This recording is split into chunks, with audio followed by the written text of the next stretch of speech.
damn it. Welcome back, everyone, to the 2300 podcast with Patrick Maguire, Justin Zottl, and the Pod King himself, Craig Foster.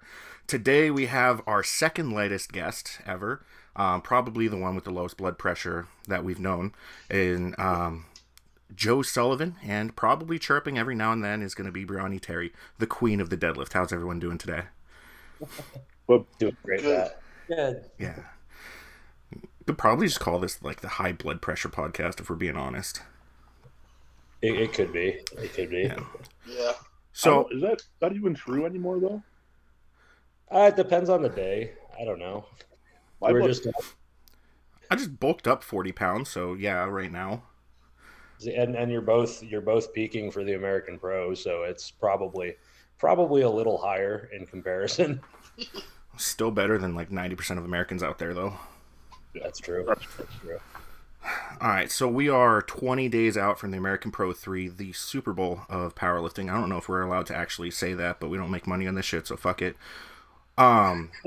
We've got Justin Zottl, the king north of the wall, and myself, Patrick Maguire. We're going head-to-head in the super heavyweight class, and I've been fighting with this idea of what a competitive advantage is when you're both coached by the same guy, and that guy is Joe Sullivan. So, like, I was gonna ask you, like, who's gonna have the highest total, but I don't want to hurt Justin's feelings. But, like, what do you think is gonna go down? How do you think the American Pro is gonna go? Dude, you can't. I look. I think you're both gonna. I hate that. I hate this whole thing. We're immediately going like, who do you think? That's the only reason we're doing this podcast right now. We're closing. This is called, we're peer pressuring you. Like, who is it? Come on, Joe. Daddy, who is it? Come on, Daddy. God. So it's, I mean, honestly, I'm the coach, so I genuinely hope that both you guys have like the best days that you possibly can have. Not being politically correct. No, but like literally, okay, then just literally on paper, if Patrick has the best day possible, that's it, the bench. Craig knows how much of a difference maker a big bench press can be. That's a giant pad to a total. So like Patrick, if you fucking have your perfect day, that's a hard total to beat. Zottl, you're literally you're a gamer. Like you are both very, you're like we've talked about it. You're a fucking either a precision airstrike or a fucking nuke. Like it just depends on what approach you take on that day. So if you come in and you're like laser focused and you go and you hit your attempts, you are going to be on Patrick's ass the entire day. Right. Yeah. I mean, I think coming out of squat, it's going to be tight. Going into bench, I'm going to be like the fat kid in gym class while Patrick's running away from me. Mm-hmm. Heads, I'll try to catch up, but we'll see. It's going to be a good day for this. I mean, for me, like, last year I went in and, you know, with a rounding error, I got into the 2,300 pound, you know, podcast club. And this year there's, you know, the minimum to make us kind of happy to say, hey, we did a good job is to add 105 pounds to my total. Mm-hmm. Right. So it's like, hell, like if that's the minimum and the maximum is, you know, 2420 to 2450 and I lose, who the fuck am I to get upset? Right. Everybody likes to make these big things about, you know, powerlifting and you against, you know, the people you're competing against. But like because up in Canada we don't have a lot of competition for me, I've always just looked at the record books.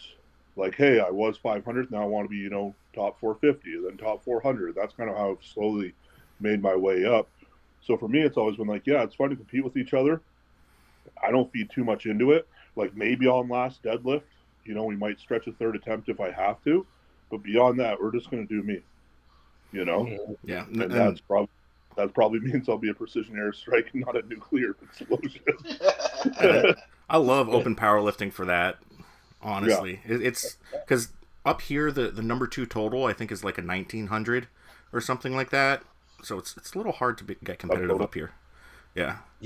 And that's like, honestly, that's a good, I think that's a cool line of conversation to have, just because like with you guys know the abs meets that have been popping up and are like becoming more and more popular, and it's about like head-to-head competition. And there's so much validity to that. But then you get in the situation where we're at in the American Pro 3, where even though it is a head-to-head competition, sometimes you get like in the United States where the talent pool is as high as it is, and well, not the United States, but like North America, because Zottl's from Canada.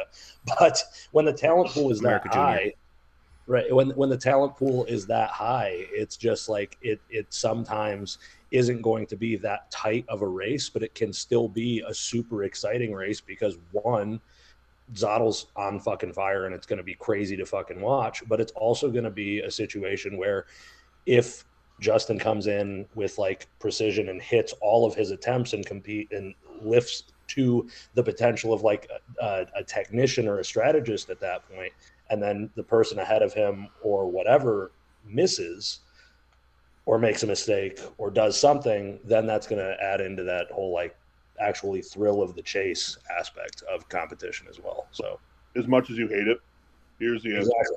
Everybody's Because- I'll beat you on dots, you'll beat me on total. Yeah. That's what's gonna happen.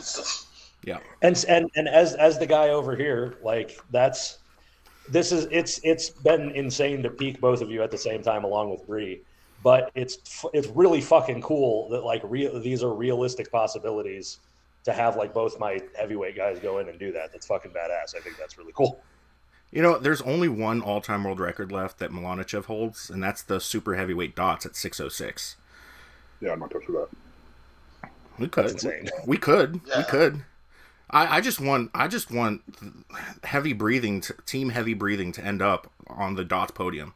Like there'll be John Hack and like you got. Doesn't count. John Hack dropped out. He did. Hack's not.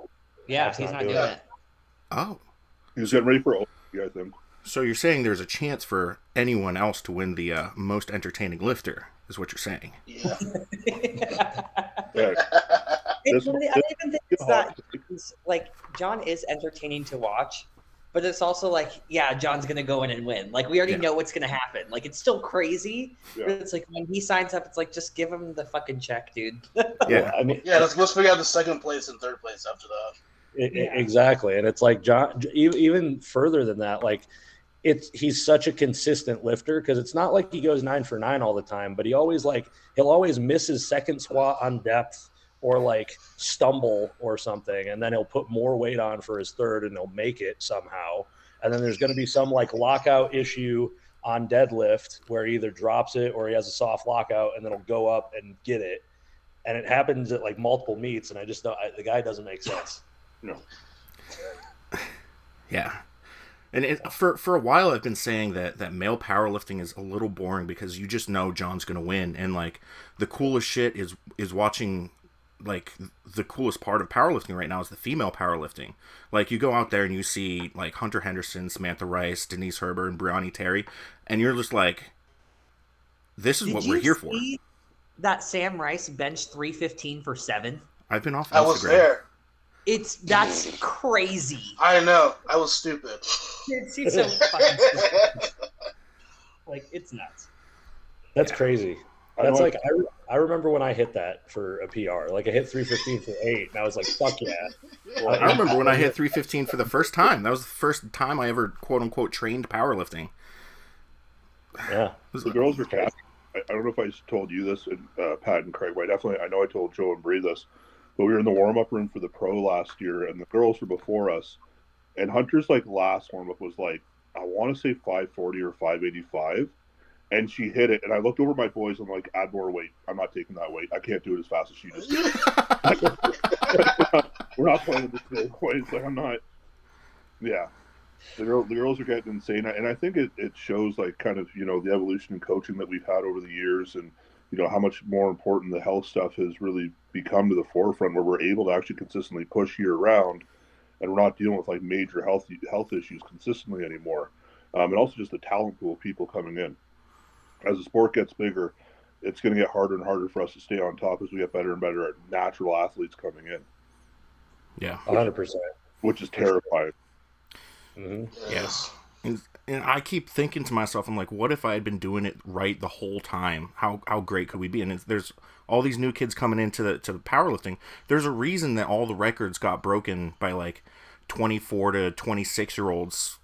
How many years ago was not Dr. Dead, was it Dr. Kyler William? Like that era where like pretty much every powerlifting record broke within like a 5-year span, and then it's like the new era of powerlifting's coming in, and it's kind of cool to see. It's like we went from, what was it, 2008 531 was released, and that was the first ever like popularized program, and now it's like we've developed like Juggernaut and Fifth Set and 1020, and now we're getting like a new level where it's not purely block periodization. We're kind of stripping off the multiply and single ply layer of programming, and we're really focusing on like the raw side of things and optimizing it that way, rather than just having the looming multiply.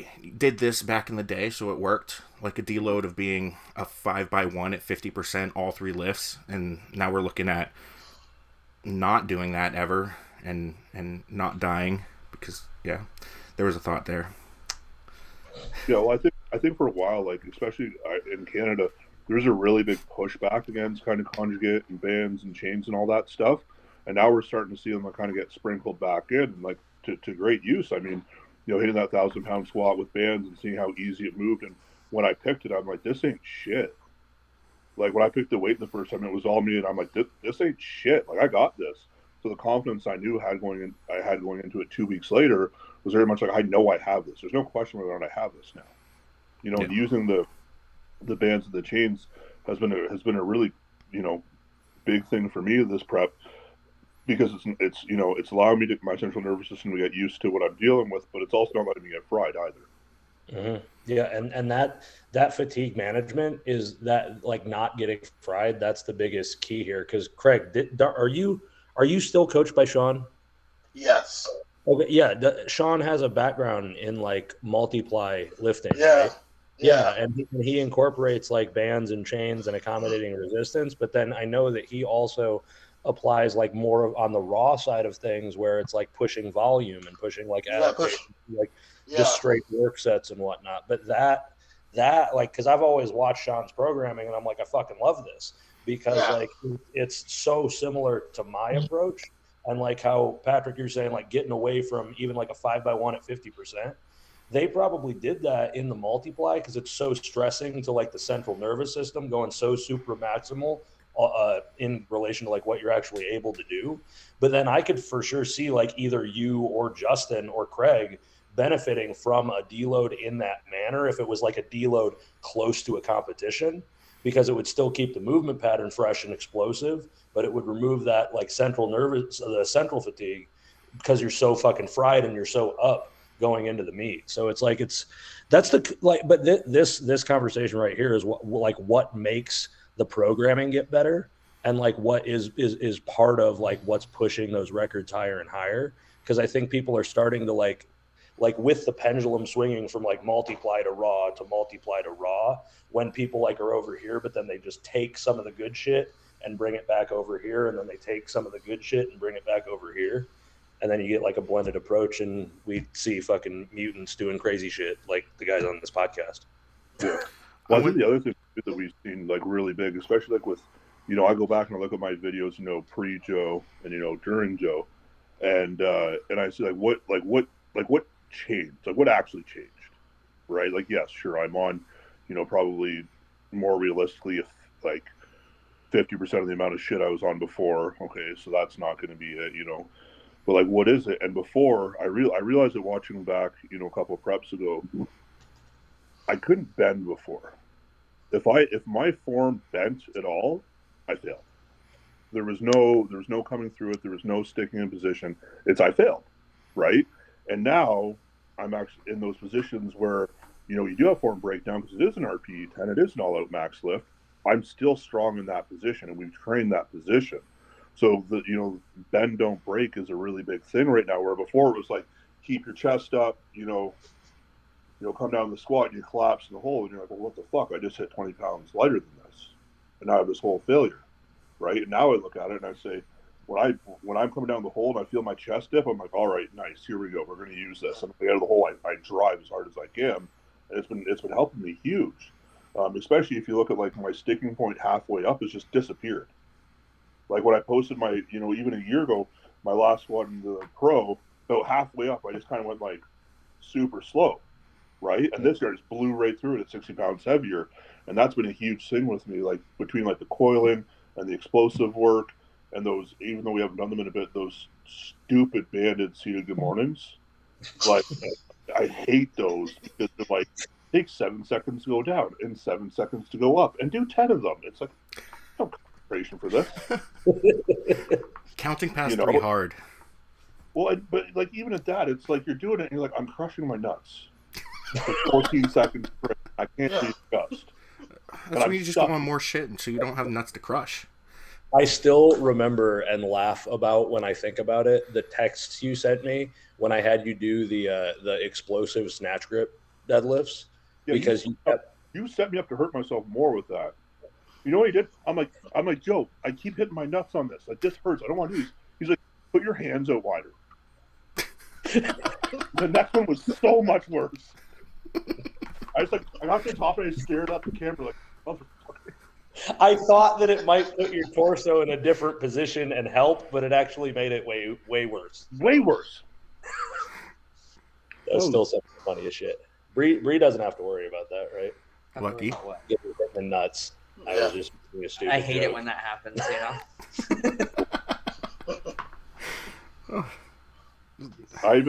It's funny because I even look now to it like, Pat, you were saying, what if I just did things right the whole time? Right? And I think the same thing, right? But I also have to sit here and think, well, I'm pretty fucking close to the top. I had to learn those lessons to appreciate like what I need to do now and why it's so important, right? Because I'm trying to, like, as a coach, I try to pass these lessons on to my younger clients, and I'm like, listen, you're 16, you're super strong. I am going to have to hold you back a little bit. Like, you are still growing, like I can't just let you go gangbusters every week. Right. And they can't appreciate it. Like I couldn't appreciate it back then, and now that I'm older, I'm like, man, like eating twice a year sounds real nice. Maxing out, like even right now, I'm in that phase of my prep right now. And I don't know if you're there too, Pat, where I'm like, man, just give me my damn off season already. Yep. Yeah. I know. I've probably got like 2 more heavy days left, and I'm like, yeah.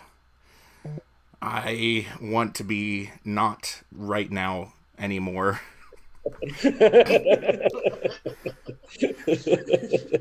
Oh, it's very true. It's like,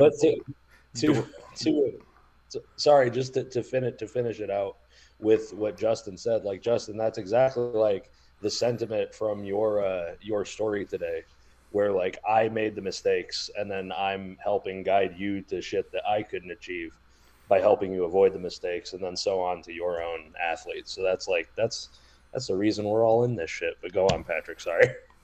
Doorways are oppressive. That's what I was saying. Right? Yeah. No, they're not. It's that stupid 360 X-ray scan of the damn airport. They always try to get me to go through that too. Okay, I had to go because we were out east last week, and on the way back, they made me go through it, and I bounced off of both sides of it because I was tired. And they're like, "Okay, put your arms up." And when I put my arms up, my elbows were outside of it. So they're like, "Yeah, no, we have to pat you down." I'm like, "Yeah, whatever. Just do it. I don't care." Just hope they don't find your squat plug. Yeah. It's plastic, so they wouldn't see it.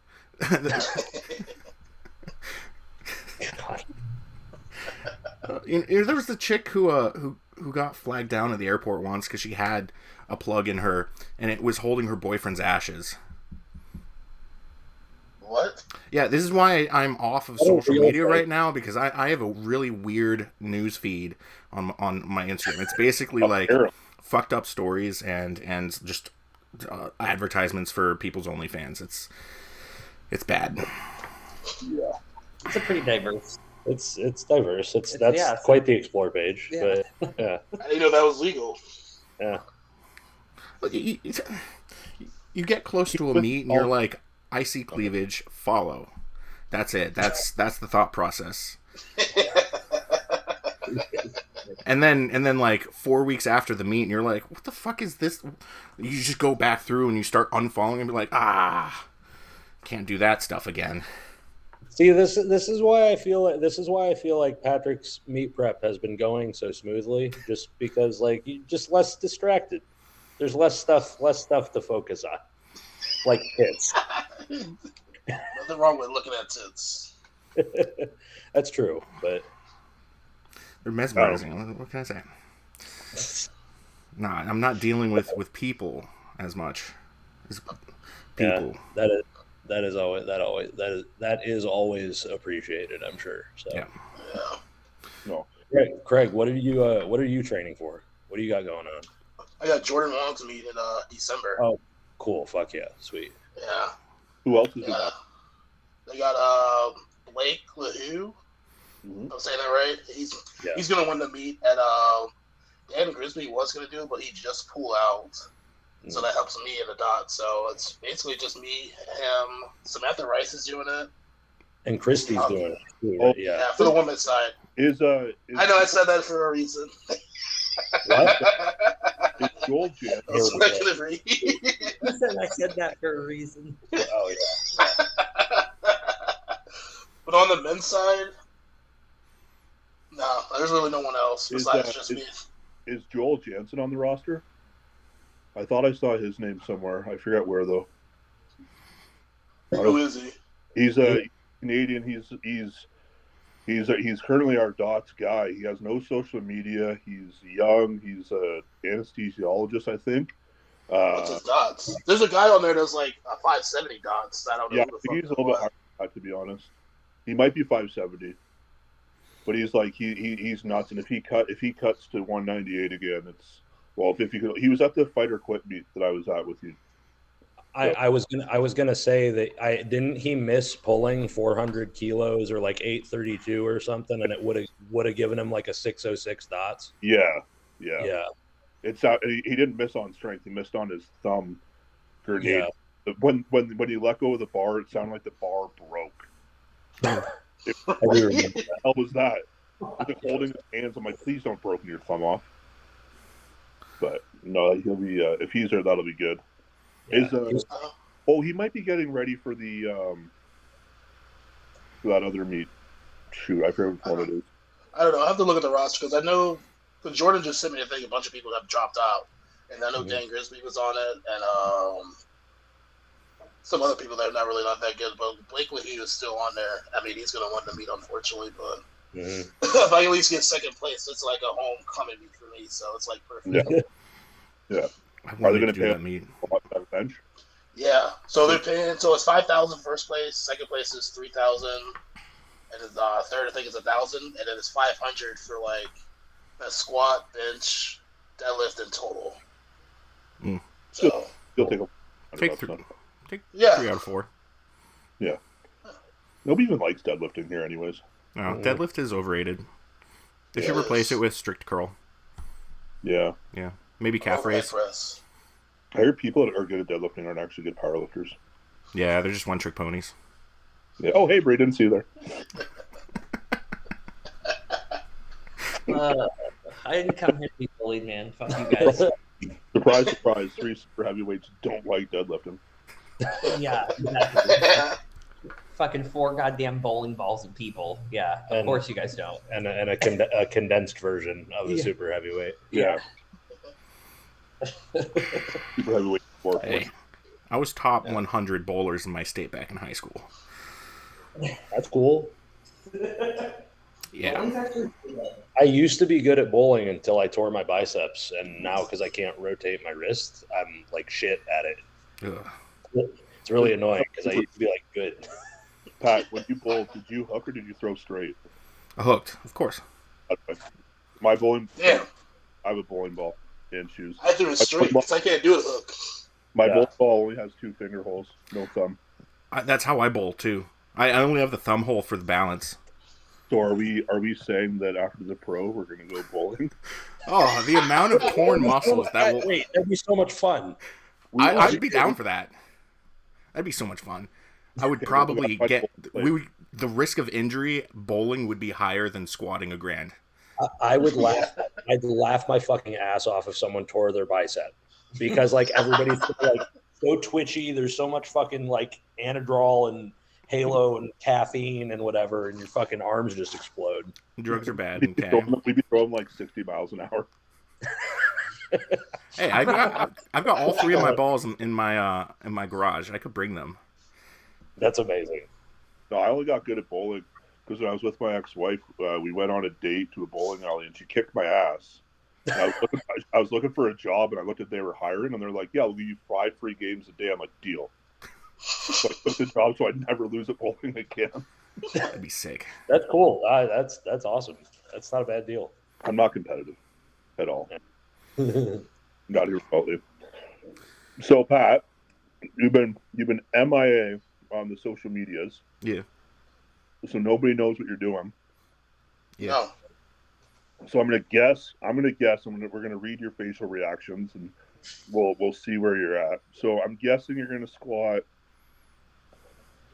I'm gonna say 1065.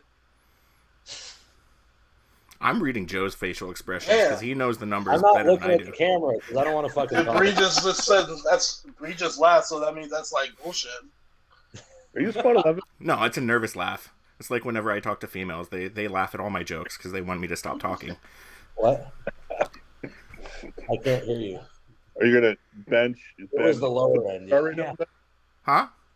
What's your PR on bench right now? 635. What's heaviest hit this prep so far? I haven't hit anything heavy yet this prep. Yeah. Stop lying. You're above my max, so you just be plus. Are you? Is your third going to be higher than my opener? No. No. My opener is your first warm up. Oh, God. What's your last heavy squat, Pat? It was you just did. What was it? Last week. I didn't even know that it was October yet. If we're being honest. You're so full of shit. No, people were talking about Halloween coming up. I'm like, it's not even pumpkin spice season yet, and they're like, homie, the hell? And I'm like, it's not October. And they're like, yes, it is. Did you tell them how heavy your heavy squat was? The I most don't recent know. one? I don't know. It's 135. was It's not on the platform. It's 135. He's being secretive. Do you want me to say it or do you not want me to say it? Because we're on a podcast and we're supposed to talk. But I asked you a week ago if I could say it, and you were like, "Don't say it." None of this makes sense to me. It's my mental illness. I have PTSD. It was very, very close to 1,000 pounds. Yeah, it was. I probably, based on how it went, probably could have gotten 1025. Yeah. Yeah. So I'll say this: are you confident that you're gonna squat my best squat? Oh, that day. That day, I could have gotten 1025. Yes. Okay. Yeah. Okay. Yeah. But are you confident you're gonna out squat my best squat at 1025? I'm gonna out squat your best high squat. What's it? What? Wait, I don't know what credit. Don't be like My best squat is 1025. He hit 1040. What is it? 1048 at the Ghost. But I don't count that though. I'm talking about on the actual 3 white lights. I'm gonna count it in here. I'm gonna count it in here and still try to beat it. But no, it was 986 point, whatever the fuck the kilo conversions is. Because let's be honest, it's like Monopoly money, and it's not real because kilos never made it to the moon. See, I was like, if you weren't competing, all I'd have to squat is 1041 to be top 10. But because you're competing, I'm gonna have to squat fucking 1052 to be top 10. Bullshit. Yep. Because with the speed that you move that and like the control, because the biggest thing that I'm like super proud of you for, Patrick, is cleaning the technique up. Because like you literally just fucking like bent your knees and stood up before, but like now you're actually like keeping the upper body locked in, like that elbow positioning thing we talked about. I'm very confident I'm going to be able to call something closer to 1,100 than 1,000 on the day of. Like not by a huge margin, but maybe by a huge margin. It's like, who fucking knows? Fuck it, let's take fourths. Yeah, no. You don't get rewarded for not making appropriate attempt selections. True. That's What? all fourth attempts are. Oh yeah, yes. Oh yeah. It's a waste of energy for the rest of the meet, even if you do hit it, because it doesn't count towards the total. Dude, Exactly. we're at when we did WPC Worlds. This is the most agonizing shit I've ever been a part of because I was so hungry. So Team Canada, we all went to leave, right? And you had to go sign your record form. So I go up and I sign pay junior squat, comma bench, comma deadlift, comma total, hand my sheet, give them my $50 for the record, and I walk away. So we're sitting there for about 10 minutes. We're like, what the frig is this person doing? What's taking her so long? This person set a record on their opening squat. So they claimed a record for their opening squat. They then claimed it for their second squat, and then their third, and then their fourth. Did the same for bench, did the same for deadlift, but with each deadlift, signed that as a new total record. That's awesome. They left with like 17 records. I'm like, what the fuck is going on here? I wish they were given an individual medal for each one. That would be hilarious. No, it's like small. Michael Phelps. Yeah, yes. The one medal forms into a real medal. Just congratulations, Tootsie Roll. You did it. You need to get a life. Oh, the first meet I ever did back from my herniated disc, my very first coach was competing, and I didn't even know it. And he was a multiply lifter, and he went 4 for 4 on all 3 lifts in multiply. And I'm like, damn, you got more than one bench? Yeah. We've all traded multiply people, right? Mm-hmm. Yeah. Okay. Quick question. What's scarier? Spotting a failed bench on multiply or a failed squat? Depending on the person.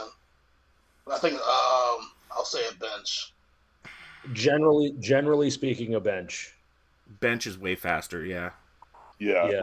We had this guy who he was a fraud. He was trained by Scott Mendelson and lied to him consistently. Anyways, he was he had 100-pound each reverse bands in a squat rack, and tried to bench 450 kilos on each side, but up to 350 kilos on each side. The weight was just floating. And, that's how bad the bands were, and he literally got an inch to lockout and then couldn't do it because it was actually him, right? He goes to the Arnold, and I watched him fail, and I watched that bar come this close to his face. Those spotters risked it all to save him. I'm like, I am never spotting another multiply lifter in my life. No. See that no hate to the multiply guys, but the multiply squatting is usually way more controlled. So it's great. It's higher weight, but it's there's not a lot of range of motion. It's not too dynamic. It's just back up, with bench. That shit's fucking terrifying. Yeah. Can you imagine fucking spotting, or if Craig, if you put a fucking shirt on, or spotting somebody like Jimmy Cole, benching 1,000, because you could probably bench 1,000 in a shirt at some point. I don't fucking know. Or Patrick, either one of you guys. I don't fucking know. Yeah. My gym has an unlimited shirt that fits me. No. I would try it just to see. No. See, that's where I'm at. It's I actually did a deep dive, because I'm not a deep dive, but I was bored and stoned and thinking about being a older power lifter, in the sense that I've been doing this way too fucking long. And I'm like, I wonder how I can stay relevant and still do shit, even though I'm busted. And then I'm like, oh, wait, is this what happens? And this is when people get old and fucking put gear on. And I'm like, oh God, what have I become? But then I start looking up single ply records, and get the 110 kilo squat record in single ply is 1036. And I'm like, it's not too bad. Feel like I could do that maybe. But it's also held by Ed Cohn, which is fucking terrifying. So it's Malachev level. Oh, so you have to do it. Oh. Right, exactly. And it's this is what happens, because we all get in this shit way too long, and we make fun of the guys that are oh, you're good, put gear on and it never ends. But then it's maybe I could put gear on and then it'll never end. Well, that's where I'm at. That's where I'm at right now. Because I'm like, I've spent 14 years chasing that 1,000-pound squat. Yeah, I know it doesn't count, but fuck, I put it on my back. I clearly hit depth and I stood up with it. So fuck everyone. Anyways, I'm like, now I'm never knocking a squat $1,000. Oh yeah. Now how many bands, what BDSM fucking suit I put on. I don't care if I have to wear rubber knee wraps. I'm squatting $1,000. How many men have been to the moon? 50 spotters and 1,000 pounds of band tension squatting $1,000. I don't care. So like, how many men have been to the moon? How many men have squatted 1,000? Right. Allegedly, no men have been to the moon. Who knows? It's for another day. But it's true. It's like you get this is why like Dave Tate is who he is, you know? Like he still does the crazy box squat geared stuff because he's a pressure junkie, and I feel like everybody squats enough on this podcast, even me as like the littlest guy, to understand like what it is, like, because I'm a pressure junkie too. Like I love the squat because it's the scariest one. It's like a part of you, and you know, like your best squats are the ones where you pick it and it's like, this is literally like a part of my body right now, and you just feel like every cell inside of you is going to explode all at once. Not everyone is that good at squatting, but in the best way. And then we have Miss Noodle Arms over here, where she tell these guys and the people what your biggest cue is for grip on deadlift. Oh, just grip the bar harder. I don't know, just keep your hands closed. That sounds like my bench cues. Just bench heavier. Craig.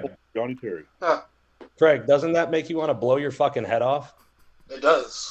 Because that pisses me the fuck off. I don't know. I'm gonna be pissed off that she almost deadlifts more than me, so I'm already pissed. Dude, I've missed her pull in meets. That's fucking ridiculous. Yeah. I don't know, man. I don't know what to tell you. I have to write the world again. I have to outbench or deadlift. True. It's not going to happen. Not this time. With that said, like the whole pressure thing, like I was, you know, people, oh, what did 1,000 feel like? And I'm like, honestly, it felt like 405 did when it was my max. It just felt like the most I could fucking do. Mm-hmm. Yep. And that's that old Ed. Yeah. Whereas you listen to the guys, and this kind of gets back to the whole, you know, Craig and Pat maybe benching the ground if they were putting shirts on. But I remember listening to Scott Mendelson talk, and he's like, yeah, it wasn't scary. You know, the weight wasn't scary with 1,000 pounds because I knew I could do it. Like all my training showed me I could do it. He's like, what was scary was feeling my the bone in my forearm shift in my elbow socket because there was so much weight. I'm like, yeah, that's a no for me, dog. Like ridiculous. No desire. Absolutely not. Was it Laura Phelps, or there was another female multiply powerlifter that had the compound fracture during bench? That's Greeno's girlfriend right now. That's Heidi Hauer. Oh, really?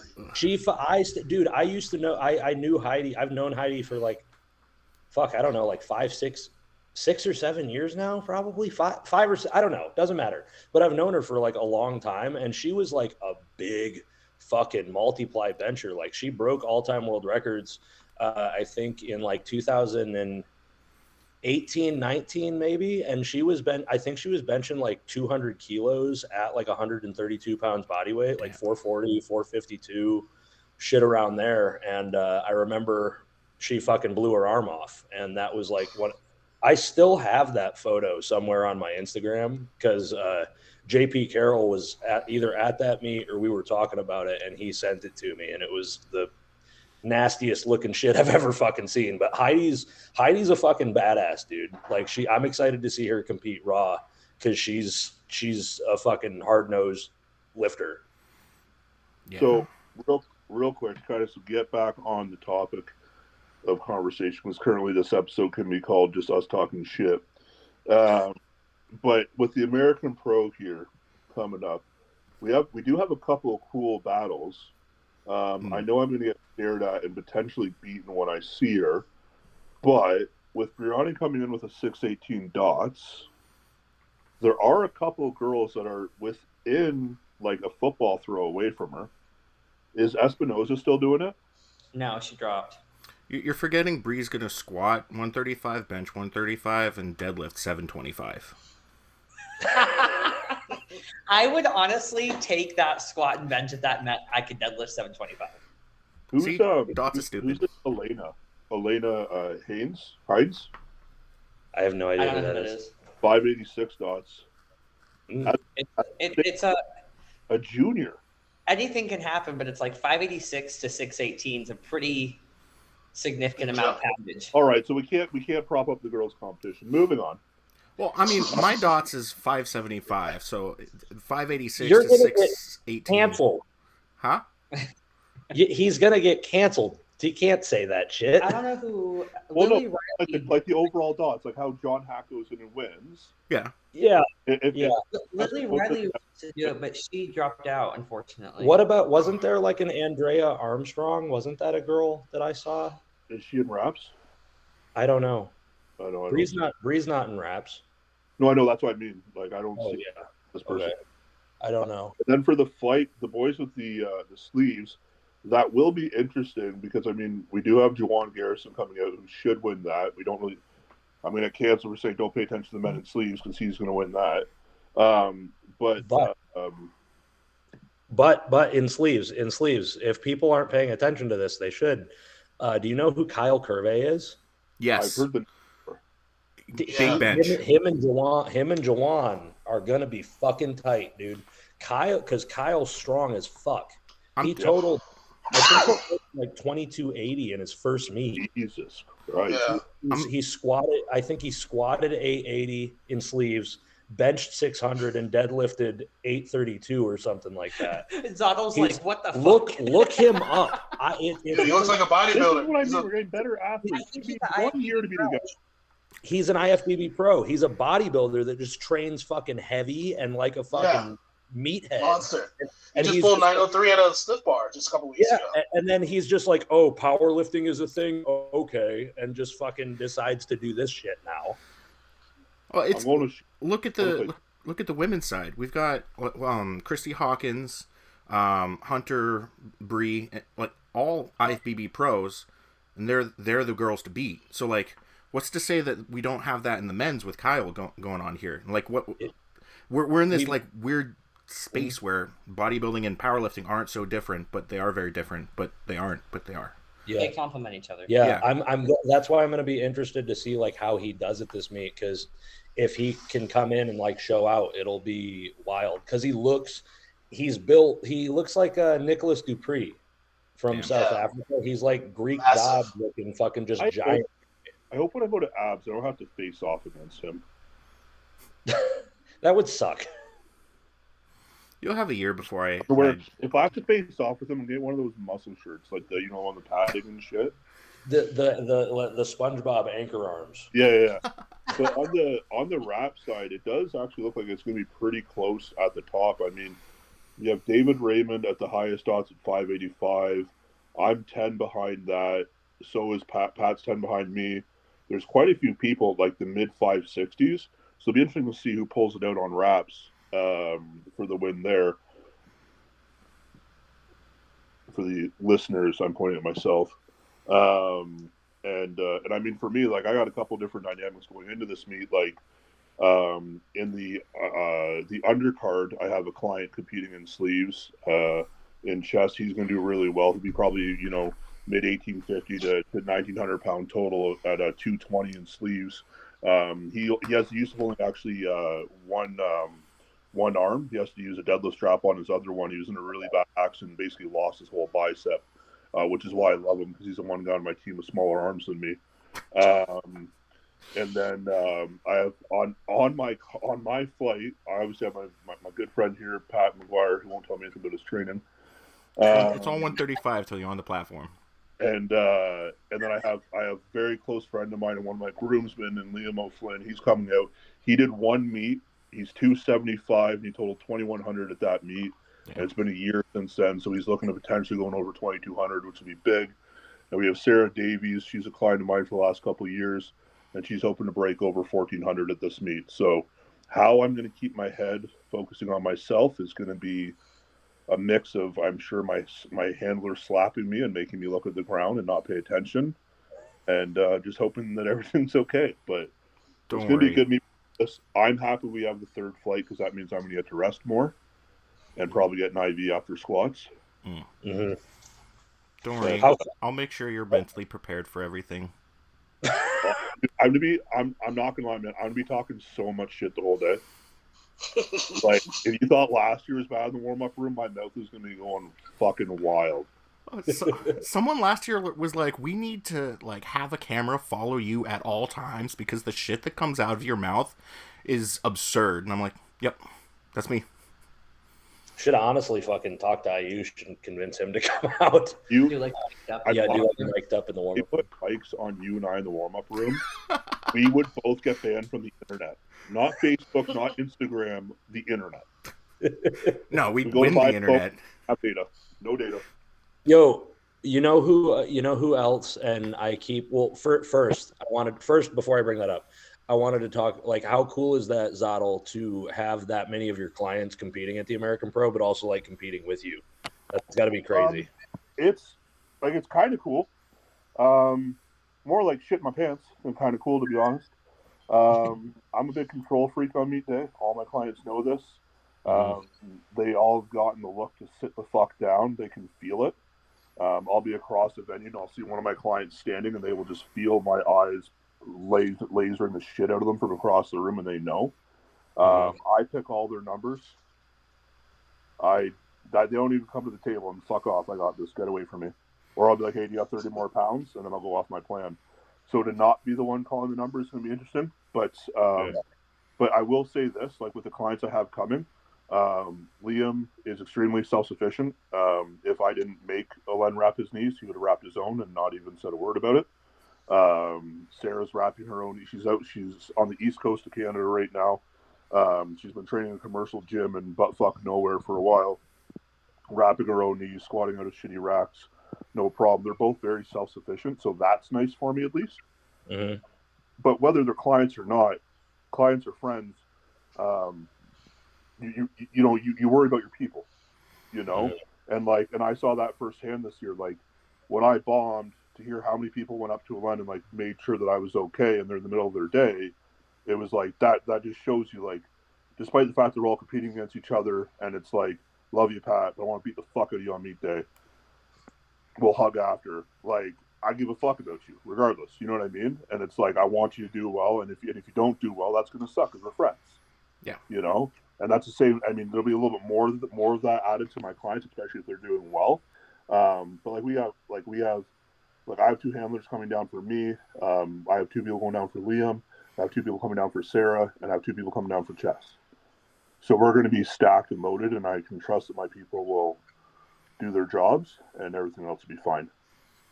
Because it's also the first time they're on a big stage. I mean, I know Sarah did the women's pro-am last year, but that's not like a big like pressure meet, so to speak. But this is literally Liam's second meet ever. So that's going to be an interesting one to see out of him. That's cool. Yeah, he's probably going to be the shortest guy on the flight. That's awesome. Yeah, respect, brother. Yeah, no, like you're gonna be towering over him. Like, where I thought you said Liam was here. Are you serious? That's hilarious. That's crazy. No, he's just that wide. Like, he's not actually that short. He's just so wide he looks short. Okay, I get that. I understand. Yeah, like I know Len posted a video of squatting like 8'10" last week, and Sam responded, he's like, "How short are his legs?" That's awesome. Like, yeah, very short. But no, it's gonna be a good meet. I mean, it's a different venue this year, right? So things aren't gonna be the same. I'm pretty sure we're not having the same walkout we did as last year, which sucks because I had a plan for that. If I do out squat Pat, you bet your ass I'm throwing a Canadian flag with that motto and walking away. So if you want it to be the American Pro, Pat, you better out squat me. I'm the king of the north. You're just king north of the wall. Well, we'll see. We'll see. And yeah, it's gonna be fun. Like I said, I'm happy that we have that extra flight because last year it wasn't too bad, but it was. I didn't have that time to like mentally reset after each lift. Yeah. So it was like I took 10 minutes and all of a sudden I'm second attempts on the people before and I was fuck, I had to warm up. Yeah. Right. And then obviously, I'm very, very happy because Bree is going to be 2 flights ahead of me, so I can actually watch her lift this time. Oh yeah. Like, because you know, it was cool to like be able to be there and like kind of, you know, be behind her and walk out when she did her deadlift. But like in hindsight, I probably should have been like paying attention to my own shit. But I'm also like, I'm not missing Brie deadlift, so fuck everyone. I don't care. I'll miss that last deadlift again. I don't give a shit. Especially because I was also talking the most amount of shit to Brie the whole time when she was walking up. I'm pretty sure there's a few girls that fucking hate me for what I was saying. I don't give a fuck. Hey, we did it, buddy. Have your partner fight me. See how that goes. No, it's gonna be cool. And I mean, I like the thing too. Like, I know it's kind of a big point of contention for a lot of people, but having the ranked system is really, really cool. You know, just because you play football doesn't mean you get to go to the Super Bowl, right? And yes, there's not as many people at this meet this year, but the quality of lifter went up again. I think that's the biggest thing that we have to keep doing. You know, we need to figure out a way to kind of get it to a similar side as the tested side, where we have a funnel to go to the top, right? Rather than just everybody feels like they deserve to go to the biggest meet in the world because they have, you know, 5,000 Instagram followers. And it's like, no, you bench fucking 135 as a grown man. Shut up. Please go back to the YMCA. Go to a local meet, build up, spend 10 years in the sport, and then get to the top. Or just be, you know, an actually gifted lifter. Like, you look at guys like Fernando who've been in it for 30 days and are already totaling, you know, 2,400 or just above or just below. So it's going to be a cool meet. A little bit nervous about the equipment, to be honest. I know we have that new sponsor, Zero, coming in. Mono looks great. Everything else like that. Really nice equipment. Do they have rollers on the mono? I'm worried about the bench. I believe so. I really enjoy using the bench. It feels really nice. Is the bench the same as the Alico? Because it looks like the same Alico. It's pretty much the same as an Alico, yes. Yeah, so for a bigger... But the pad is different. Pardon? The pad is a little bit different, though, than the Alico. Is it? Yes. Is it softer? A little bit softer, and it's nice and grippy, too. How but not is it, really grippy. Is it similar to... Do you guys have any of the new hand racks down there? No, I don't think so.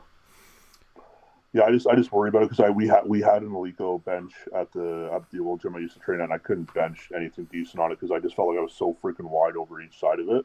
But if a little bit thicker, that'll be better. I mean, just bench heavy enough, and all the pads will feel the same.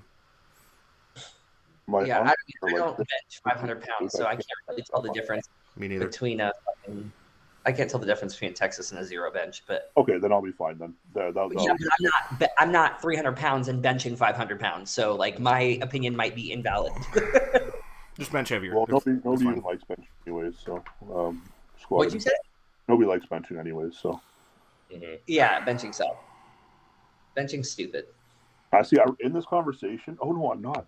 Joe still benches me. Not recently. Yeah, but like all time you do. I'm in the bottom half of that. But I'm told you I'm held together by duct tape, my guy.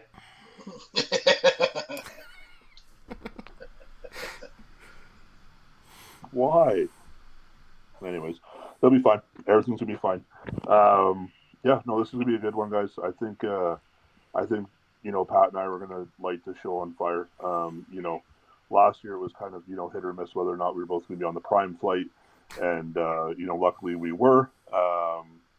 Pat had to put tape on his shirt. I have the same shirt. After I go 3 for 3 on squats, I'm throwing it in the crowd. It's gonna hit someone in the face. It's gonna be so sweaty. It's gonna be so, But you best believe it. Huh? Have you ever told the story about you after squats at the American Pro on this podcast yet? I don't know. I've heard Shane tell me about it. He's such a fucking, like, there's so much going on up here, and he can get so hyped. It's like hyped up, but it's like Patrick's special version of hyped up, where his brain is just going 1,000 miles per hour, and he fucking hits his squats. He missed his third because of that balance thing. We get back there, and he fucking looks at me. He's like, "I'm gonna throw up," and I'm like, "Are you good?" And he's like, yes, but I'm gonna throw up. And I'm like, "Okay, let's go outside." And we like just saunter over outside. As soon as we open up the door, he's just and fucking projectile vomits like a gallon of water.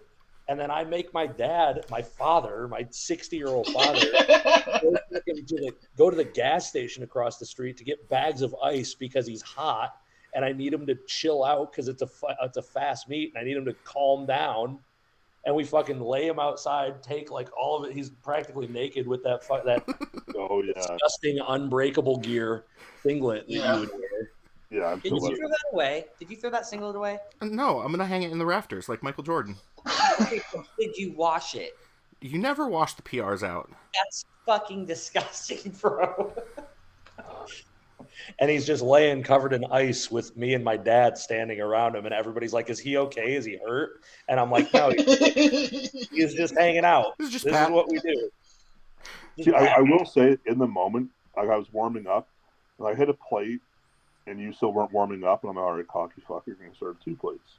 So I take 2 plates out, and I'm like, I look at you because you're sitting there with your IV, you're still like looking at me like you shake your head, you're like, no, I'm like, fucking asshole, right? So I take 3 plates, right? I'm turning it fired up, and like I took my last warm up, and then you started warming up bench. I'm like, this fuck, I didn't know this. Like this makes more sense now. But I'm like, you cocky fucking prick. Like you went 0 to my max, and it's not even your last warm up in like 5 minutes, and here I am like laboring over this shit. God damn, that makes so much more sense now. I still remember you trying to find love by losing your phone. That chick's a peach. A man can dream, can he? Oh man. Well, Yeah, Garrett saw me projectile puking in the parking lot, and he's like, "You need to go to the hospital now." And I'm like, "Nah, this is." I don't even remember the last meet where I didn't puke. There's one meet where I puked between my first and second attempt squat, and it was all over a turf. And like my handler was like, "Yeah, don't be near him. He's gonna make it even worse." And like it was before I hired Bree, and it was just like a Dunkin' like sausage, egg, and cheese sandwich, like half, just whatever. And like every single meet ever since I hit 9-6, so like the past 8 meets I've puked during or after squats, or before the meet, because the Ghost Clash was before the meet, in the parking lot of Aldi, and they thought I was a crackhead. See, I wonder, like, so, like, I've puked now at my last 2 of my last 3 meets. The one I didn't puke at, I bombed. So if I'm not puking before the pro, you're going to find me with a toothbrush in the bathroom. But like I puked, like it was funny because Craig, were you in the car? I know Pat was there. I don't know if you were there, but I'm like, we're getting ready for like weigh-ins, and like I'm so fucking nervous, and I think I was so nervous because like I knew I was so dialed in. I'm like, this is like, there's no fucking excuses. If I shit the bed, this is on me. There's no like bad prep. There's no bad coaching or bad nutrition. This is on my ass if I fail. And I'm like just like so nervous like getting for like weigh-ins. I'm like literally like in that moment where like you're about to throw up, and like I have my window open. I'm like just kind of like calmly breathing, like don't do it, don't throw up. And then Pat pulls up, and then there's just Shane leaning out of the window. He's like, I can hear you breathing. And the second he did that, I just threw up everywhere outside of my car, like all over the car beside me. I'm like, I am so sorry. I don't have water to clean this up with. So whoever's car was the American Pro last year at weigh-ins that came out to vomit all off the passenger rear door, that was mine. If you're a tested lifter, hopefully you didn't clean that with your bare hands. But yeah, and then the other one I did was the one in February. Like literally, I just finished my pre-workout. I'm like, uh-oh, this isn't good. And I just like went outside in front of the venue because there's only one way in or one way out at a local meet where everybody's like, literally, we probably had like 150 people in the small gym there to cheer me on for this 900-pound squat, and they're all walking, and I'm just like bent over in the corner beside the front window, just throwing up all over their flowers. Like, you okay? I'm like, throwing back up. Like, I'm not okay. I'm throwing up. Leave me alone. Don't talk to me. That's fucking funny. For a while, Yeah. I thought it was the bends, but no, it's just nerves. The bends. Scuba divers, when they go down too deep and then they come up too fast, they go from like high barometric pressure to low barometric pressure. They get little air bubbles in their bloodstream, and they get nauseous. They can pass out and they can puke and whatever. So, Pat, I gotta be real with you, buddy. I love you. Yeah. But sometimes you say things like, my newsfeed is creepy stories and cleavage. And then you remind me that you're like low key actually a fucking genius, and my brain doesn't think you're the same person. You just got to rhythm with the tism, you know. But it's also the most unique blend of those situations. I know. Talking about the bends, and I know that you're referring to the bends because you're going down on squat and then coming up super fast, and that's just the most ridiculous conjoining of thoughts ever. So you unrack the bar, and instead of being like 300 pounds, you're 1,300 pounds. You squat, and like you're only doing one rep, so you only got one pump of the bicycle pump. So, and then you re-racking, you're back to 300 pounds, and whatever. I don't know how that affects your blood pressure. I'm not a doctor. No matter what I'll tell you behind the clinic, like it's plausible. It's an idea. It's valid. It's entirely valid. It is. It really is. Yeah. Is this why people call us meatheads? Yes. Okay. Yeah. I just wanted to make sure. Because I understand the train of thought. I'm not dissing the train of thought. I get it. But no. No. I love you, but no. This isn't how this works. You're gonna wake up in the middle of the night tonight, and you'll be like, "Damn it, he was right." I promise you. Actually, no, no, to be fair, I plan on getting very high tonight, so there might be a chance. Oh, you going hiking? Pardon? You going hiking? Are you doing? Yep. Are you gonna paint your ceiling? Mm-hmm. I don't get that one. Go up on a ladder. You gotta reach your ceiling. You gotta get pretty high. Don't you have some fun puke stories around deadlift? You always puke. She always throws up when she deadlifts heavy. But when Puking is anabolic. When you puke, though, are you like, "Hey, I'm good. I know I'm good now." Yeah, you feel like a new man. It's like you've done warmed up without having to warm up and spend the energy. I always laugh because people, whenever I throw up after doing something, people always are like, are you good? And I'm like, yeah, I just had to get the evil out of me. And that's what I look. It's just like it has to exit, and then when it's gone, I'm fine. Next time you compete, just look at the person who says, you'd be like, "Yeah, mama said the evil inside of me, so I threw it all up." Stupid. You should go and learn a couple Latin phrases and just make direct eye contact. In nomine patri. That'd be funny. And then throw up and speak English, so like nothing happened.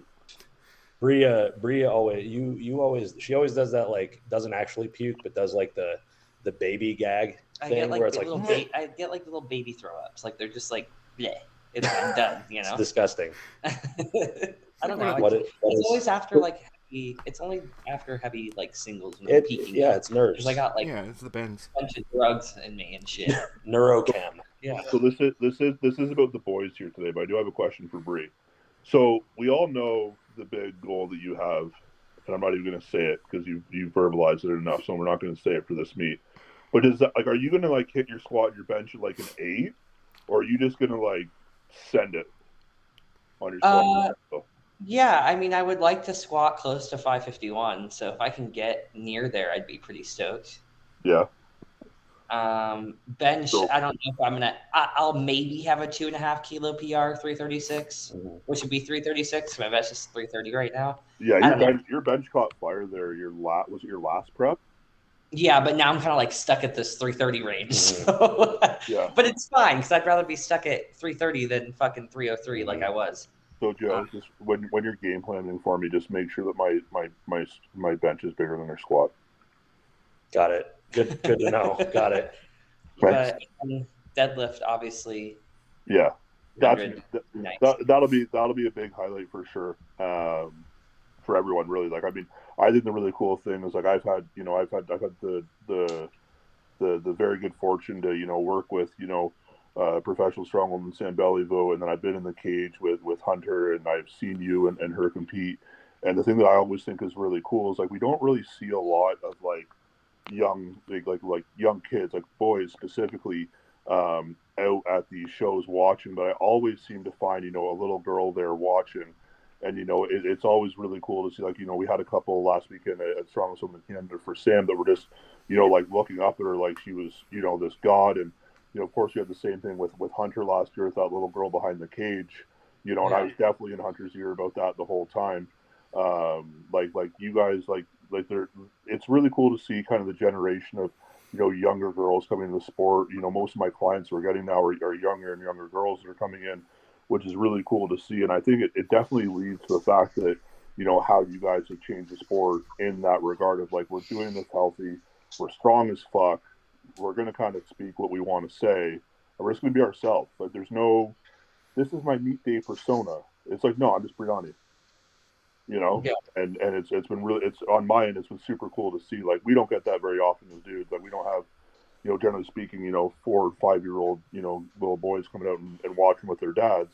But it always seems to be, there's girls looking at the leaders of the sport just, mesmerized by it. And I think it's going to be cool to see what happens in 10, 15 years when all those girls have those core memories of being like, I was there at the cage when Hunter did this, or I was there watching Brianny when she pulled this, and that's gonna be super cool to see, because I think that's kind of like the biggest kind of change that's gonna happen in the sport. I won't be surprised if more girls just come in and kind of take over as the majority against men in the sport in the next couple of years. Yeah. Sure. Well, thanks for the kind words. That's cool. Yeah. And it's cool being able to like have those like little, because I've talked to a bunch of little girls that have been at, like, meets and stuff like that, and it's cool to see the impression to like break the mold of what women are supposed to be. So yeah, like, I don't even when we go to the gym, like when Ellie's there, like she's my biggest supporter. And I don't know if I told you this, Joe, but I had to squat. I had to do a 1,000-pound squat on a Monday rather than a Wednesday because we're flying out east, which meant Ellie wasn't at the gym with me. And when she found out that I squatted without her, she's like, "You squatted without me?" And she was so upset, right? But she's always there watching everybody. Like, if somebody hits a big set, she'll like run up and fist bump them and run away, and that's, for me, it's cool to see, because it's like, we do have these really good, influences at the top of the sport now, where before the internet was there, before people could kind of find out who people really were, there was people that, the younger generation were looking at as leaders who weren't good people. Like, I know, we don't need to get into it, we won't say numbers, but like, the people I had leading me early on in my career, they looked like they were supposed to be good. They nearly killed me with what I was taking, So to see this new kind of generational leaders at the front of the sport, especially with the women, is going to be cool to see the next 10 years what comes out of that. I won't be surprised if we see a 700-pound raw deadlift, soon. If Hunter comes back to powerlifting, I won't be surprised if she benches 4. Then there goes me taking that in the warm-up room. At that point, like, it's gonna be fucking sick to see, to be honest. 100%. I think with the current generation, like with Pat and myself, and Craig as well, if he ever figures out knee wraps, which I hope he does one day, I don't think Vlad's squat record's out of reach anymore. I think I would be surprised if in our generation lifters, if 1,200 gets broken. So, sports in a good place. It's in good hands. We do have a lot of inner turmoil because everybody has opinions and likes to make memes about shit. But, we'll see. Comes with the territory. As anything gets bigger, there's going to be more and more voices. It's just, it comes with the territory. The people that are making memes are doing just only that, making memes. Yes. Yeah. I've missed a lot of memes, I guess. You're not missing much. But yeah, I don't know. It's cool for me because I've been involved in the sport like from my childhood, and I know the same things for you, Justin, and even Patrick. Like, you started pretty young too. Craig, when did you start? I honestly have no idea when. Craig. 29. Okay, cool. 29, yeah. So you're beyond that, but like just seeing how the sport has grown over the years. Cause like, that's one thing that always like bothers me on social media is the guys who like glorify and they're like, oh, I wish powerlifting was hardcore again, or like take it back to the roots or whatever. And it's like most guys who say that either were, and this would offend some people, but most of the guys who say that, like, back in the day, they weren't that good. They weren't the guys. Yeah. Or the guys who say that weren't actually really in the shit at that time because they don't understand how much shittier it was compared to this. Like, powerlifting is in the best spot it can be right now. And it's like, really, as a guy who's seen like 2007 to now, it's amazing how it's grown, and I'm super excited to see what happens in the future. It's like there's so much potential positive here. Yeah, I mean, I know, kind of there's big buzz right now because Nike is making, the bars, which kind of gives the sport, a little bit of commercial legitimacy, which is pretty cool to see. What their involvement's going to be in the sport is remain to be seen. But hopefully, as meet directors and federations start figuring out how to retain and obtain sponsorships, I think it's gonna get bigger and bigger. I don't think I think we're all too old at this point to get paid directly from the sport to live in. But in one, maybe two generations of lifters, hopefully it's big enough at that point that it can be something that happens. Because the thing is, at the end of the day, it can be an entertaining sport. It can be, right? Mm-hmm. Lifters choose to make it boring. We hear people talk, I did this meet and I barely got any hype, or I did this meet and I made barely any money. But it's like the money comes from the sponsorships, right? And people think sponsorships are just free money given out to meet directors to a meet. And it's like, no, a sponsorship is advertising. Mm-hmm. How many eyes are going to look at this brand because they would watch this meet? And that's how you kind of give metrics. Like you gave me $5,000 for this meet. We had 30,000 people watch the meet. You had 30,000 eyes see your commercial. Mm-hmm. That's the type of metrics I think we need to start leaning to, as we get bigger and bigger. But at the end of the day, lifters have to be entertaining as well. Like Pat's entertaining. The fact that he was able to climb up on that bench, if there was an overview before that, I would have lost my shit on that. I would have been broke as hell after that meet if I had it, and like you have people like myself who get a little bit more fired up, hopefully now just after lift, not before.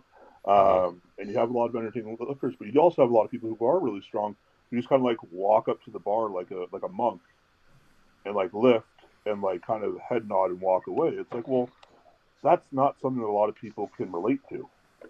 That they can't relate to just kind of walk and be like, oh, lifetime PR. I worked really hard for this, and quietly walk away. They want to see some sort of emotion or something that's exciting, right? And when we figure out how to kind of bridge that gap, I think the sport's going to take off even more mainstream, so to speak. Well, it's like what fan base is the most avid about their sport, and that is the WWE. And it's not fake wrestling; it's rigged wrestling. And they'll get on you about that. But, like, they're not doing anything that's unscripted for the most part. And it's literally just based off of the personalities that are in the ring. And we can get into something like we're buddies. If we play up the beef, or not beef, but, like, the competitiveness between us two, people are gonna tap into that a little bit more and be like, the American Pro 3. Oh, you mean the Maguire Zottl show where Zottl came in second? Like, yeah, like they'll tap into that and be like, I am excited for the American Pro 4 where Patrick takes it back again, or like the ABS this past year. It was like Fernando coming back to defend his title. Like that's part of the reason why ABS, I believe, is getting a lot of the attention and the hype that it's getting, is because they're focusing on the lifters. Like every single post, like you look at like the Instagram for ABS, and it looks like basically ESPN, where they're highlighting the lifters, what the lifters are doing, and it's regular. Like they're constantly in your timeline, and they're always in your face. 6 months out from the Clash, and they're already promoting it.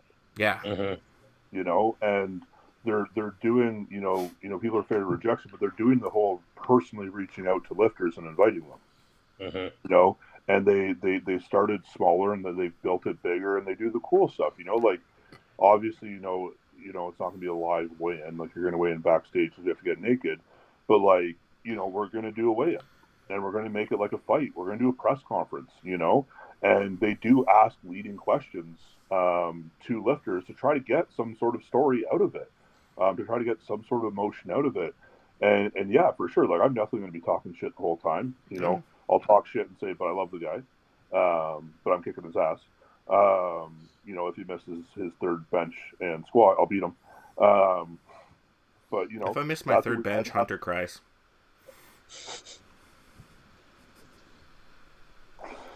Oh man. Stupid. Oh, hi, Bree. Yeah, no, it's good. It's gonna be cool. I mean, like even things like the one thing that I was always kind of disappointed with was like I remember when Dan squatted the 1100. I know you were there for it, Craig. the thing that pissed me off with that was like the fact that Craig dunked his ran that day, and it got like no media coverage. Like I get it, he broke 500 kilos, super cool. Don't get me wrong. But that was the first meet that I saw Craig, and as like an actual fan of the sport, I'm like through opening attempts, just like rewatching the squat. But this is all I'm watching, you know, and like that was cool to me. But like I didn't know who you were before that, and to me, like that's an error on the meet director for not promoting that better, you know, because all the talk was Dan going into that meet to try to take the all-time total, I believe it was, at that meet, right?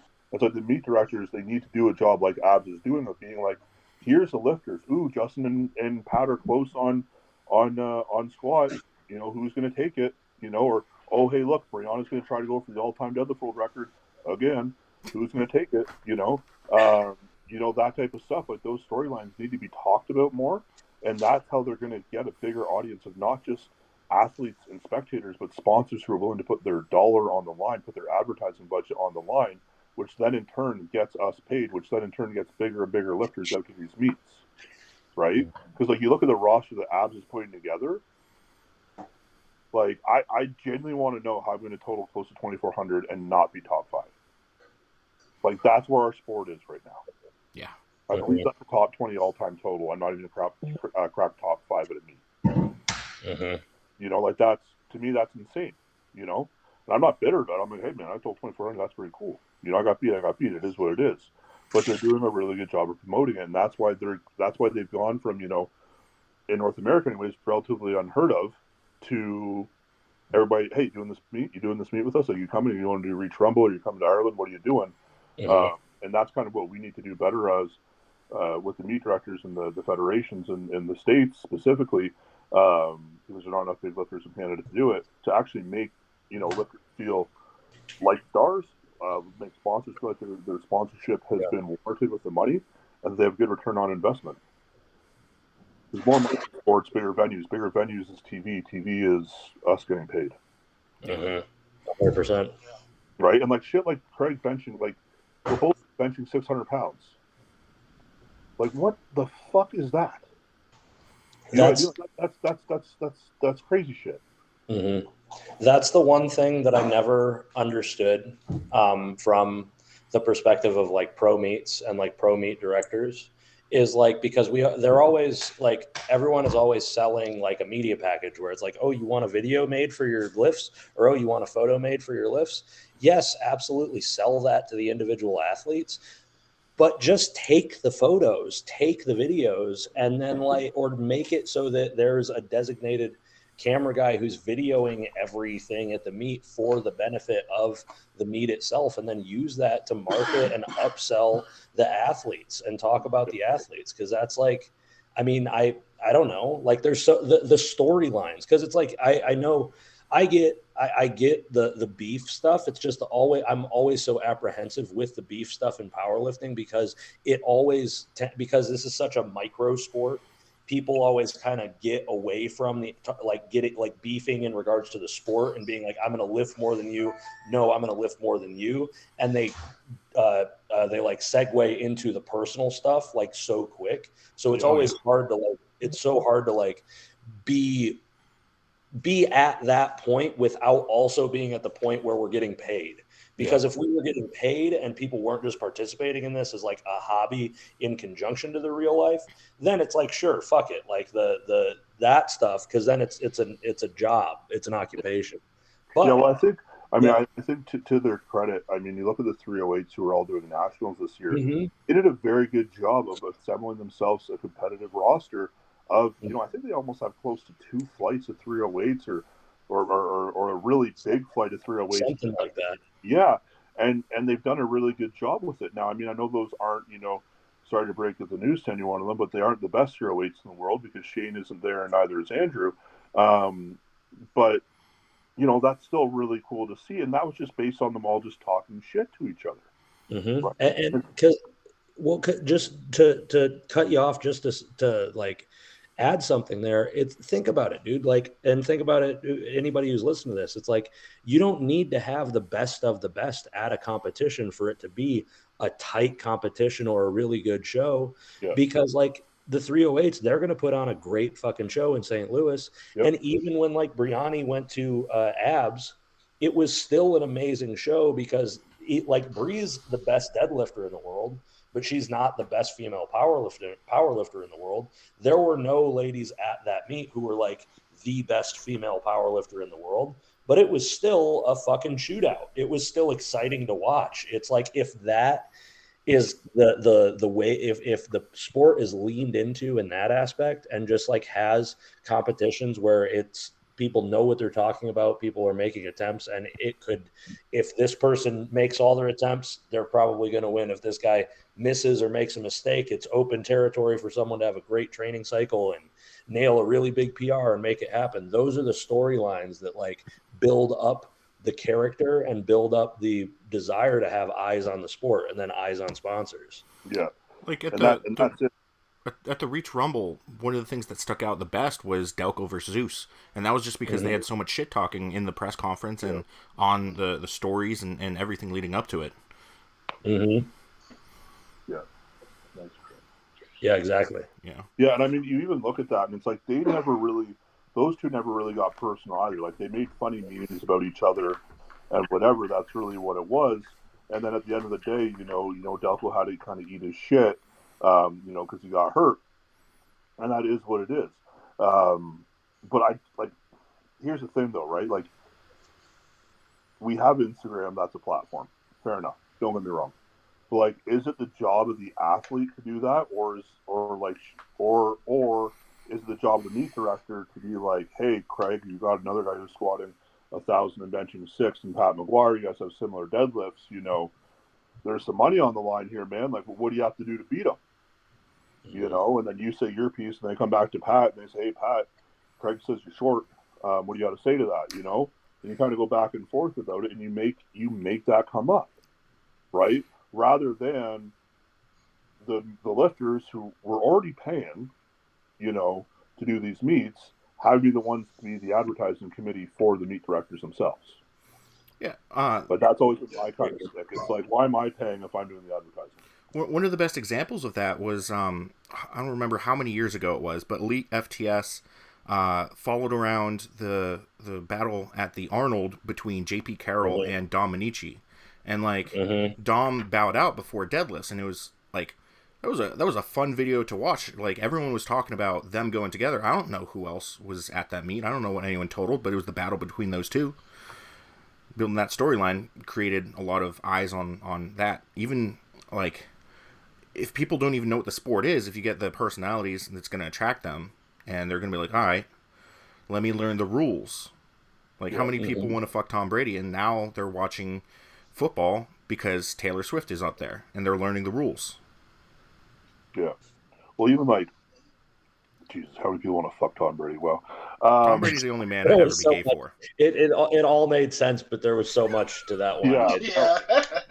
Jeez, that was a It's called the train of thought robbery. Great train robbery. Well, when I was in the animal cage this year, humble brag, I was talking to Tyson Ridauer. And I was just like asking him, like, how the fuck, like, do you make content? Like, I train at like 400 to 500 pounds for like 3 months of the year, and I'm outside throwing up between sets because my coach is a sadist. Mm-hmm. And like, how do you make that interesting? And he just talked to me so much about like personality and like being himself, and just like, he's like, either they're gonna like it or they're not. Yeah. And if you're showing your personality, you're one of the few people, on YouTube or on Instagram who are actually being true to like who they are as a person, right? That's why we always joke, with Pat about his stupid captions, and when he finally gave up his his Instagram blockade and got it back from Messenger, the first message he sent to our group chat was some fact about something I don't give two shits about, but it's like, oh, Pat's back, but that's his personality. Right? And that's why people, they love Pat. They want to see him do well. Like he's one of the more well-liked, lifters that we have, and he's probably one of the first. Dan's obviously up there as well. he's one of the first kind of like guys who like doesn't take himself too fucking seriously as like one of the best in the world, like super heavyweights, you know. He goes and he has fun and he fucking dips. I recall that first message was the existence of crumble cookies is proof that basic white women have too much control over the U.S. economy, because it makes no fucking sense. Like what is that? Crumble cookie? It's no, like what you just said. What does that even mean? Oh, I forgot you came from a third world country. Crumble cookie is like this. We have crumble cookies up here. Not what he's asking. Oh, but like that sentence. What does it mean? Oh, yeah. Elaborate on this power over economy, please. Crumble cookies suck, but the only clientele that want crumble cookies are basic white women who don't want to cook for themselves. So they go to Crumble Cookie, and they're like, I have a diverse palate. Let me just get a different cookie every week. Let me spend $24 on 6 cookies, which is fucking absurd. Not even good cookies. They're not even warm cookies. They're just cookies that have been sitting out for a while. And, like, it makes no sense. The entire business model is basic white women want to put this on their Instagram. That's their... I hate it. Pat? Yeah. You know the difference between a single man and a man that's taken? We all think the same thing. The guy who's taken doesn't say it. Because up here, there's $35 plus taxes for those same crumble cookies. I know exactly what you're saying. You just don't say it. That's an inside thought, Patrick. And down here, yes, crumble cookies are dog shit. They're gross. It's just an uncooked cookie. Why are they still in business then? It's the basic white woman. You don't say that. Hey, we're not here for basic white women. We're here for the spicy women, the Latinas and the Asians. Those are all the black ones. I think that mayonnaise is spicy. I'm scared. I put too much pepper in my ground chicken patties, and I was sweating. Like I got IBS. I could not survive that too much. I have a trumps for the fat men in this group. Have you ever been so fat that what? Have you ever been so fat that you were eating roast beef and you accidentally snorted some up your nose from the inside of your mouth, and then proceeded to have to blow roast beef out of your nose? Are we talking the food or the body part? Oh, not the food. I literally gave myself an awake apnea fit while I was eating roast beef, and I sucked it up like at the back of my nose, and then for like 10 minutes straight, I was blowing big chunks of roast beef out of my nose. I've done that too. I've gotten like steak and ground beef stuck in my sinus before. It's horrible. So to circle back to the original part of this conversation, we are all very healthy athletes, low blood pressure, low resting heart rates, and just really kind of the cream of the athletic crop. Yeah. I think that's a good place to wrap it up. Jesus. This whole conversation, it was off track, then on track, and then off track for a good bit, and then off track. Well, when Shane first came up with the idea for this podcast, he was like, "I want people to be like a fly on the wall for the conversations." Like who was? Shane. He was like, okay. The podcast listeners are going to be a fly on the wall for these conversations, and I was thinking today, trying to piece together an intro, and I was like, I just want you guys to know that we're like, us who are like at the top, the 2300 boys, are the same as the average person, except we've got bigger muscles and smaller penises. I don't know if that's true. Craig's oh yeah, Craig's here. Yeah. Oh my fucking god! And okay. To be fair, this is the 2300 boy podcast because Craig and I still are a rounding error away. I know. So, well, Shane's usually the one who's like, we've been chatting for this amount of time, so like we don't have our adult supervision this time. Yeah. Dad's out having a wine tour with Mom because he was playing Pokemon with his boyfriend yesterday. Hey, he came in second. Yes, awesome. Both of those options sound fun. Pokemon or wine and cheese. or both at the same time. That sounds fantastic, honestly. I've never had. I've had wine like twice. I thought I disliked wine until Bree showed me actual good wine, and wine. There's good wine. We live in wine country out here. Like we have some of the best wine places. That's cool. Niagara. So I live about an hour away from Martha's Vineyard.